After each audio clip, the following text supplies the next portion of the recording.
Welcome to BreakPoint Season 2004. The two biggest things that happened in the offseason were S. Mills got fired by Michigan, so he'll be replaced by S. Box, a 1-6, so we'll kind of see how that pans out. And then IU recorded a record 33 points, so that's led by B. Keaton and his three freshmen that he picked up in 2001 offseason. There's only two left, but still, their presence is being felt. One other change is that after all teams play their 5 games, they will play a championship game with the best two records. So that's new, that is actually a final thing that we will do, and that will be the case going forward. So without further ado, let's get to the games for 2004 BreakPoint. As always, we'll start at Indiana for the kickoff classic of Butler versus Indiana. Back last year, Butler stunned the Hoosiers. We'll see if they can do it again. Indiana has a huge 13-point advantage, and Butler needs as many break points as they can get, and they hit a 4 in the first half, and Indiana can probably put this away easily by scoring some big points. Butler hits the 3, so Indiana's going to walk away with the first win, and we should see this a lot. Indiana has 2-point home advantage, a 33, the record for it. I just don't see them losing too much. All right, next we're on to Kentucky at Kroger Field, where Michigan, you'll remember last year, this was another big upset where Kentucky upsetted the favorite Michigan. All right, Michigan comes out with a 4. The only difference in the teams is Kentucky's home field advantage. 4, Kentucky still has a 1-point lead. Michigan.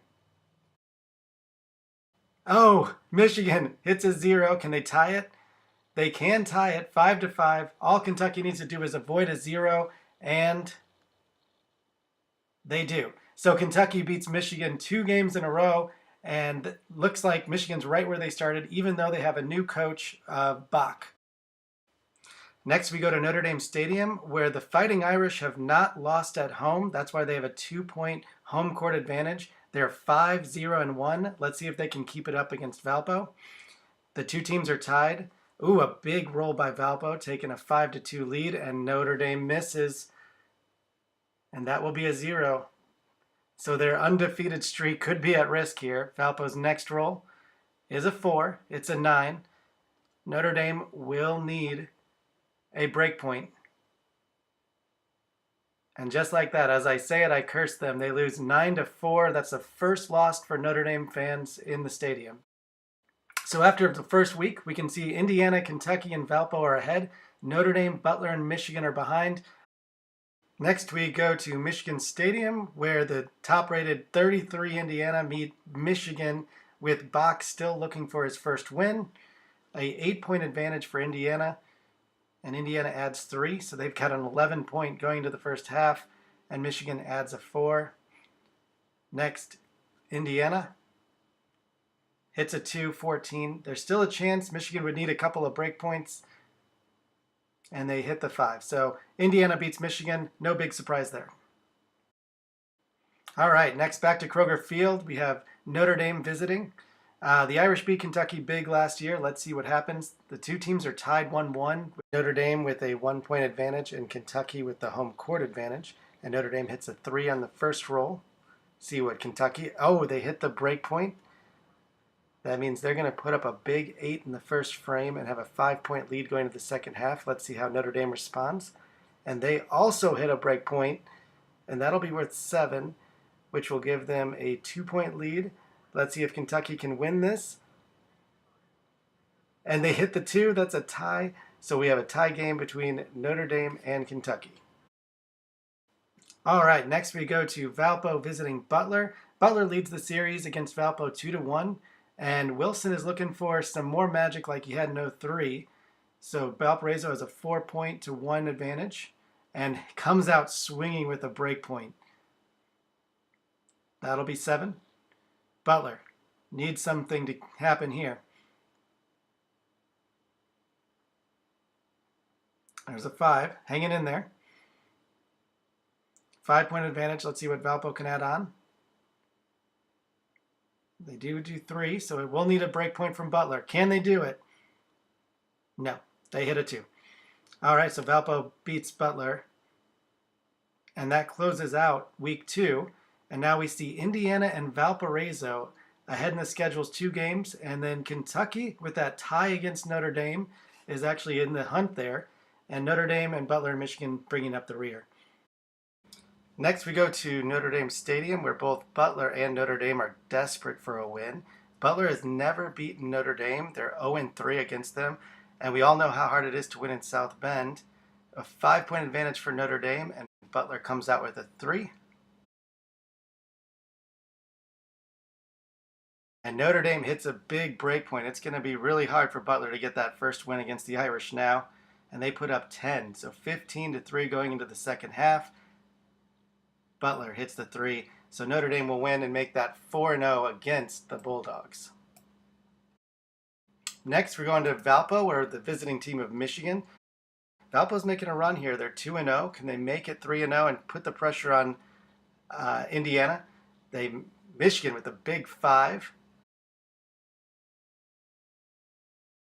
Valpo with a 4 has a 1-point advantage going into the second half. Michigan with a 3. So Valpo needs anything 2 and higher to tie or win. Oh no, Valpo whiffs, and that will be a 0. So the final will be 8-6. So Valpo loses to Michigan. Next, we go to Memorial Stadium, where the Kentucky Wildcats take on the Indiana Hoosiers. Indiana has a big advantage here. It looks like total they'll have 9 plus 2 for the home field, which will be 11.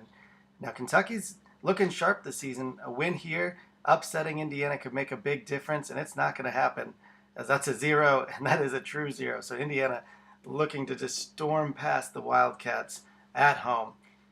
It'll be 15-0 going into the second half. And yep, that'll be a 3. So 15-3 at least. Indiana, even if they hit the break point, they won't take. Hey, they do hit the break point. They'll just take a 6. All right, so looking at the standings for week 3, Indiana has a commanding lead, 3 wins, no surprise there. Valpo's upset loss, not good for them, and Kentucky and Notre Dame kind of even it out. So let's get on to week 4. For the start of week 4, we start in Michigan, where Notre Dame has a 1-point advantage and Michigan has a 1-point home advantage. And the first roll for the Irish is a 4. And let's see what Michigan can do. And that's a 3, so Notre Dame will have a lead. A win here, and both teams could get a shot to maybe make that championship game. Break point for the Irish. That's 5 points plus another 5. That's 10. There you go, Notre Dame. And here's the roll for Michigan. They hit the break point. They need at least another break point. Are you kidding me? That'll be 13. Michigan with a big upset over Notre Dame in an exciting fashion. I can't even believe it. 3 break points in this game. Man, go Wolverines. Wow. Next, we go back to Kroger Field, where Butler takes on Kentucky. Kentucky has a 2-point advantage plus 1-point home court advantage, and Butler's just been awful this year. And there we go. They get something going with a break point there. They're 0-3. So, and that 10-point, that's pretty big. Can Kentucky come back? They're going to hit it too.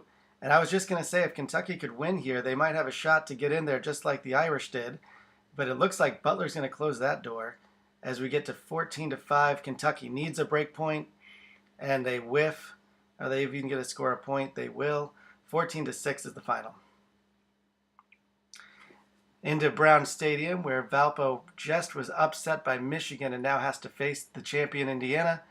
And that's 8-1 advantage for Indiana, and they'll tack on 5 more, 13-1. Doesn't look good for Valpo, as they could see this season slipping away after that strong start. 13-4, and Indiana misses. They will score 1 more, 14. Need a break point for Valpo to survive, and they just hit the 5. So 14-10, at least Valpo makes a good showing of it. So after week 4, we see Indiana has a 2-game lead against everyone, and now Michigan and Valparaiso are both right in there. So it's going to be between Valpo and Michigan to see who plays Indiana in the final. And remember, this season we will have a final game. As we move to the Michigan-Butler game, we'll see if Michigan can win here. They have a shot at the finals. Butler with that big upset win last week. Michigan coming in with a 3-point advantage into this. and Butler hits the break point. Can you believe it? And that'll be a 7-point to 3. Michigan still has a shot here if they can hit big. It's still going to be close. 7-6. Butler's second roll. And you're killing me, Butler. Another break point. They've been hitting break points left and right. That's going to be 9 points for Butler, giving him a 10-point lead. Wow. Oh, man. 3 points for Michigan. This one was a disaster. I just am starting to really feel bad for Michigan fans. They just cannot get it together. All right, with that loss by Michigan, Valpo has a shot to go to the championship game with a win here. And they've got a 1-point advantage plus 1-point home court advantage against Kentucky. So let's see what they can do. Kentucky on their first roll, it's a 2. Follow Valpo, they follow it up, and that's a 5. So now they've got a 5-point lead going into the second half. And here's the second roll by Kentucky, and that's a 3. And so 5-7, that's going to do it. Valpo's going to win, and it looks like they're in the driver's seat. It's going to be a Valpo-Indiana championship game. The final game against Notre Dame is not going to matter for Indiana. So let's go there. All right. Again, Indiana is already in the championship game. They're going to face Notre Dame with a 10-point advantage going in. The first roll for Notre Dame is a 2. And again, this is all just for Notre Dame to salvage their season, but it doesn't look like it's going to go their way. 2-14 going into the second half. And here we go. And they do hit a break point. They need another one. And it'll just be a total of 8 points for them. So 10-14, Indiana will add on. And so Indiana, for the first time, will go undefeated 5-0 with that win over Notre Dame. Very good job by them. And Valparaiso will limp into the finals with a 3-2.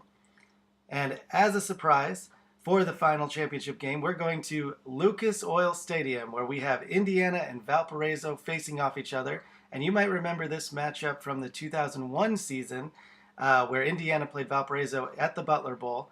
And as you can see, Indiana did not put up any sort of fight, and Valparaiso won 12-5. So now let's see what happens here. There's a much different feel. Indiana, the record-breaking 33 points. They have a huge 8-point advantage going into this. So let's get to the championship game right now. Indiana with the 8-point advantage. First roll for Valparaiso. And they will hit a break point. They need that break point. They will hit another break point. That's 10 points. Are you kidding me?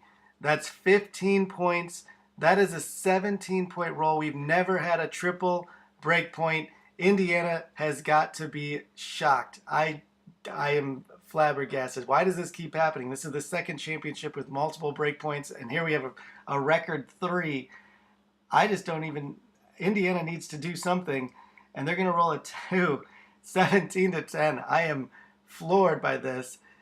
I mean, they still... Oh, my God. Valpo hits a 4th break point in the championship. They're going to put up 9 points, 26-10. Indiana's going to lose. Indiana lost. The best team that we've ever seen, and you can't beat 4 break points. That is unbelievable. 26-12. Yeah, go Valpo. This is just, you can hear the band starting up. There they are.